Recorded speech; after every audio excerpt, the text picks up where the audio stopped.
Right now, the cleanup from that EF2 tornado that hit Jefferson County seemingly out of nowhere continues. Thanks to our friends at Skybama, this is an aerial look at what people in the McCalla area are dealing with right now. For some, this road to recovery will be much longer than for others. Good evening. I'm Sherry Jackson. And I'm Jim Dunaway. We have several crews in the middle of the recovery out in McCalla today.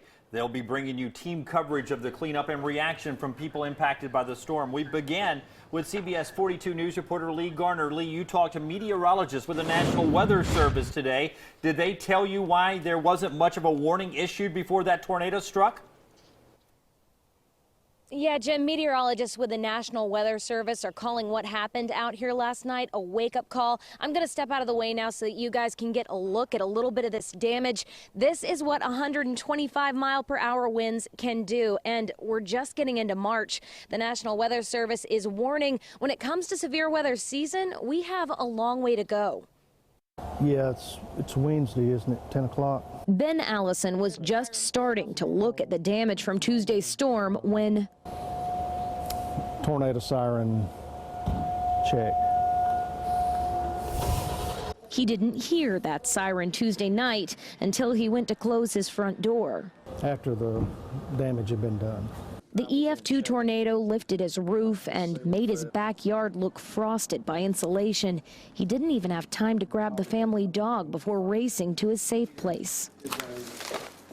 We had maybe 2 to 3 seconds before it really hit.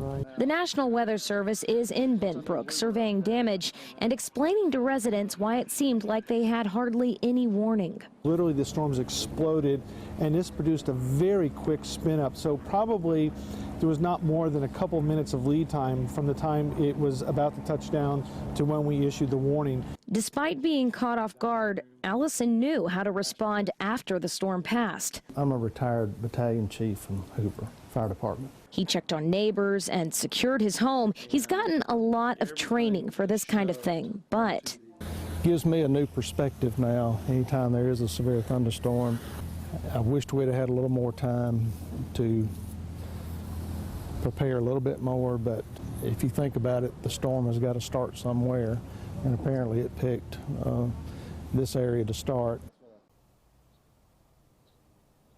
And Allison tells me that he did get an alert on his smartphone. He also heard something from his weather radio, again, just seconds before the storm actually hit. But the Weather Service says that's what they want. They want for you to have multiple ways to stay weather aware. And you also cannot rely on sirens. They're really only intended for people who are outside.